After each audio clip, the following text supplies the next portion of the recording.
NDA बैठक से पहले बीमार पड़े नीतीश कुमार, क्या बीजेपी के लिए बड़ा सियासी झटका मिलने वाला है? क्या फिर से बदलने वाला है बिहार का राजनीतिक खेला? जी हाँ, क्या एनडीए में फिर होने वाला है बड़ा खेल? क्या नीतीश कुमार ने बीजेपी को टेंशन देने वाला नया संकेत दे दिया है? और क्या एनडीए की सबसे अहम बैठक से ठीक पहले बीमार पड़ने के पीछे सिर्फ स्वास्थ्य कारण है या फिर इसके सियासी मायने भी निकाले जा रहे हैं? आज के इस रिपोर्ट में आपको बताएंगे आखिर एनडीए की बैठक से पहले ऐसा क्या हुआ कि अचानक बिहार की राजनीति यहां पर गरमा गई। नीतीश कुमार की तबीयत को लेकर क्या जानकारी सामने आई है, बैठक में उनके जाने पर सस्पेंस क्यों बना हुआ है और आखिर क्यों इस पूरे घटनाक्रम को बीजेपी और जदयू के रिश्तों से जोड़कर देखा जा रहा है। तो वीडियो को आखिर तक जरूर आप लोग देखिएगा। नमस्कार, मैं हूं राधा राणा और आप देख रहे हैं पीआरबी। दोस्तों, इस वक्त की सबसे बड़ी राजनीतिक खबर बिहार से ही सामने आ रही है। देखिए, पिछले कई दिनों से लगातार ऐसी चर्चाएं चल रही थी कि जनता दल यूनाइटेड और बीजेपी के बीच सब कुछ पहले जैसा नहीं है, ठीक नहीं है। राजनीतिक गलियारों में ये भी कहा जा रहा था कि मुख्यमंत्री पद जाने के बाद से नीतीश कुमार पूरी तरह से सहज नजर नहीं आ रहे हैं, खुश नजर यहां पर नहीं आ रहे हैं। इसी बीच एनडीए की सबसे अहम बैठक से ठीक पहले अचानक उनकी तबीयत खराब होने की खबर सामने आ गई है। जरा ये बड़ी हेडलाइन आप देखिए, एनडीए बैठक से पहले बीमार पड़े नीतीश कुमार क्या बैठक में जाएंगे? आपने हेडलाइन यहां पर देखा, यानी कि सबसे बड़ा सवाल यही खड़ा हो गया है कि आखिर एनडीए की इतनी महत्वपूर्ण बैठक से ठीक पहले ऐसा क्या हुआ कि नीतीश कुमार के शामिल होने पर ही सस्पेंस यहां पर बन गया। अब जरा रिपोर्ट देखिए, इस पर भी नजर आप डालिए। एनडीए बैठक से पहले अचानक उनकी तबीयत यहां पर बिगड़ गई थी। जरा रिपोर्ट आप देखिए, रिपोर्ट पर नजर डालिए। रिपोर्ट में लिखा है कि पटना में एनडीए की बैठक के लिए बीजेपी और सहयोगी दलों के तमाम बड़े नेता पहुंच चुके हैं। जीतन राम मांझी, चिराग पासवान, उपेंद्र कुशवाहा समेत कई नेता बैठक में शामिल होने के लिए पटना पहुंचे। इसी बीच खबर आई कि नीतीश कुमार को कमजोरी, चक्कर और ब्लड प्रेशर से जुड़ी शिकायत हुई है, उनकी तबीयत खराब हुई है। डॉक्टर उनके आवास पर पहुंचकर स्वास्थ्य की जांच कर रहे हैं। आपने यहाँ पर रिपोर्ट देख ली, यानी कि आधिकारिक तौर पर सिर्फ इतना ही कहा गया कि उनकी तबीयत जो है खराब हो गई है, लेकिन अभी तक ये स्पष्ट यहाँ पर नहीं किया गया कि उनकी हालत कितनी गंभीर है। अब जरा देखिए, बैठक में कौन कौन यहाँ पर जदयू का प्रतिनिधित्व करेगा वो भी जरा बता दो। रिपोर्ट देखिए, रिपोर्ट के मुताबिक जदयू के कार्यकारी अध्यक्ष संजय झा भी तुरंत नीतीश कुमार के आवास पहुंचे। जानकारी सामने आई कि एनडीए बैठक में जदयू की ओर से विजय कुमार चौधरी और विजेंद्र यादव प्रतिनिधित्व कर सकते हैं। इसके बाद ये संभावना जताई जाने लगी कि नीतीश कुमार खुद बैठक में शामिल नहीं होंगे। उनकी तबीयत खराब है, इसलिए शायद वो उनकी संभावना नहीं है कि वो शामिल होंगे इस बैठक में। देखिए, इतनी बड़ी बैठक है, यानी अभी यही चर्चा है कि वो बैठक से दूर रह सकते हैं। हालांकि पुष्टि भले ही अभी तक नहीं हुई है इस बात की, लेकिन दोस्तों जरा देखिए, सबसे बड़ा सवाल यहाँ पर यही उठ रहा है, आखिर इस खबर ने राजनीतिक गलियारों में इतनी हलचल क्यों मचा दी है? वो भी मैं आपको बता दूं। दरअसल इसकी सबसे बड़ी वजह है इसकी टाइमिंग जरा आप देखिए, नीतीश कुमार ठीक उस समय बीमार पड़े हैं जब एनडीए की सबसे अहम बैठकों में से एक होने जा रही है। यही कारण है कि अब तरह तरह की राजनीतिक चर्चाएं शुरू हो गई है। कहा जा रहा है कि बीजेपी को नीतीश कुमार बड़ा झटका यहां पर दे सकते हैं। अब जरा पिछले कुछ दिनों की घटनाओं पर आप नजर डालिए। देखिए, क्यों लग रही थी नाराजगी की अटकलें, वो भी जरा आपको याद दिला दूं।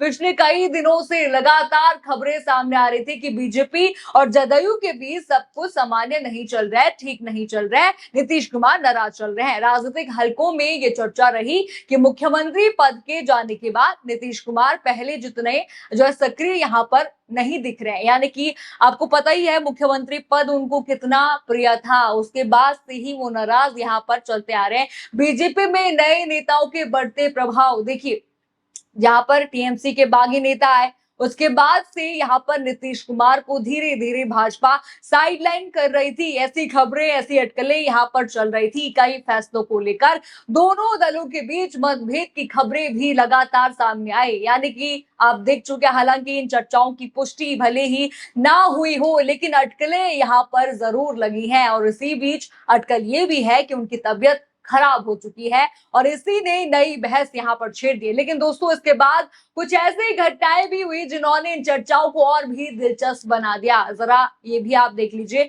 पहले अचानक नीतीश कुमार की सक्रियता यहाँ पर बढ़ी। सबसे पहले पंजाब चुनाव को लेकर उन्होंने कहा कि वो अकेले वहां पर चुनाव लड़ेंगे, भाजपा के साथ नहीं लड़ेंगे। ये खबर आई थी, आपको याद होगा। उसके बाद बीजेपी नेतृत्व की ओर से लगातार बातचीत की खबरें सामने आई, यानी कि मनाने भाजपा उनको गई थी।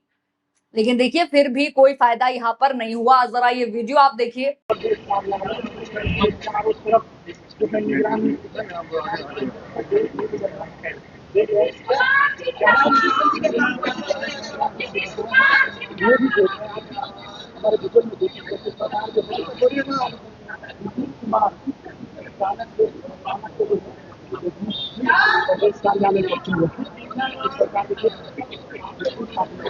वीडियो आपने देखा। जदयू कार्यालय नीतीश कुमार वहां पर पहुंच गए थे, व्यवस्थाओं का जायजा वो ले रहे थे। नीतीश कुमार पार्टी कार्यालय वहां पर पहुंचे, कर्मचारियों से बातचीत उन्होंने की, संगठन की गतिविधियों का निरीक्षण भी उन्होंने किया। वीडियो में आप उनकी सतर्कता साफ साफ यहाँ पर देख सकते हैं। यानी कुछ दिन पहले तक जो है पूरी तरह से सक्रिय वो नजर आ रहे थे, सब कुछ ठीक चल रहा था और अब अचानक से एनडीए बैठक से पहले उनकी तबीयत खराब होने की खबर सामने आने की चर्चाओं ने और जोर पकड़ लिया है कि देखिए अभी तक तो ठीक थे, सब कुछ ठीक चल रहा था, अचानक से उनकी तबीयत जो है अचानक मीटिंग से पहले ही आखिर क्यों खराब हो गई। क्या सच में भाजपा को वो बड़ा झटका यहाँ पर दे सकते हैं? लेकिन दोस्तों अगर नीतीश कुमार की राजनीति को देखें तो उनके हर कदम में राजनीतिक मायने निकाले जाते हैं। जरा उनका इतिहास भी आपको बता दूं। देखिए जरा याद कीजिए, 2013 में उन्होंने जो है एनडीए छोड़ा था। 2015 में महागठबंधन के साथ सरकार उन्होंने बनाई। 2017 में फिर से वो बीजेपी के साथ आ गए और 2022 में क्या हुआ, दोबारा उन्होंने एनडीए छोड़ दिया। 2024 में फिर से एनडीए में वापसी कर ली। यानी आप देख सकते हैं कितनी बार उन्होंने पार्टी छोड़ा, फिर वापसी की, पार्टी छोड़ा, फिर वापसी की। यानी कि पिछले एक दशक में उन्होंने कई ऐसे फैसले लिए जिन्होंने सिर्फ बिहार ही नहीं बल्कि देश की राजनीति का समीकरण भी बदल दिया है। इसी वजह से आज भी उनके हर कदम को बेहद ही गंभीरता से देखा जा सकता है। देखिए अटकलें इसलिए भी लगाई जा रही है क्योंकि पहले भी वो कई बार पाला बदल चुके हैं। अब खबर यहाँ पर अटकल ये भी लगाई जा रही कि शायद इस बार भी वो इंडिया गठबंधन का हिस्सा बन सकते हैं। अटकलें यहाँ पर लग रही है क्योंकि देखिए भाजपा पहले ही उनको साइडलाइन करती नजर आ रही थी जब ये बागी नेता आ रहे थे। तो अब देखिए अगर क्या आ पाते हैं वो इंडिया गठबंधन में या नहीं, ये अटकलें कब सच होंगी, देखना दिलचस्प यहाँ पर होगा। अब जरा एक और रिपोर्ट आप देखिए, नजर डालिए। क्या जदयू और बीजेपी के बीच सब कुछ सामान्य है? रिपोर्ट देखिए। रिपोर्ट के मुताबिक कुछ प्रशासनिक फैसलों को लेकर दोनों दलों के बीच मतभेद की खबरें सामने आई हैं। मंत्रियों के विभागों से जुड़े मुद्दों पर भी अलग अलग दावे किए गए हैं। राजनीतिक जानकारों का मानना है कि पिछले कई समय से दोनों दलों के रिश्तों को लेकर लगातार चर्चाएं बनी हुई हैं। यानी कि लगातार भाजपा से नीतीश कुमार नाराज चल रहे हैं, ये खबरें आए दिन आती रहती है। हालांकि बीजेपी और जदयू दोनों सार्वजनिक तौर पर गठबंधन को मजबूत बताते रहे हैं, लेकिन कब ये अटकलें सच हो जाए ये कहना भी यहाँ पर गलत नहीं होगा। यानी कि अगर इन सभी घटनाओं को एक साथ हम जोड़कर देखें तो एक तरफ एनडीए की सबसे अहम बैठक है, दूसरी तरफ ठीक उससे पहले नीतीश कुमार की तबीयत खराब हो जाती है, तीसरी देखिए पिछले कई दिनों से अटकलें यहाँ पर चल रही हैं कि नीतीश कुमार नाराज चल रहे हैं, और चौथी तरफ बैठक में उनके शामिल होने पर सस्पेंस यहाँ पर बना हुआ है। इन्हीं वजह से बिहार की राजनीति एक बार फिर से राष्ट्रीय चर्चा का केंद्र बन गई है। देखिए अगर इस बैठक में वो नहीं आते हैं तो भाजपा के लिए बड़ा झटका यहाँ पर लगेगा, क्योंकि जिस तरह से भाजपा यहाँ पर साइडलाइन उनको कर रही थी वहीं भाजपा को बड़ा झटका यहाँ पर वो दे सकते हैं। आपको पता ही है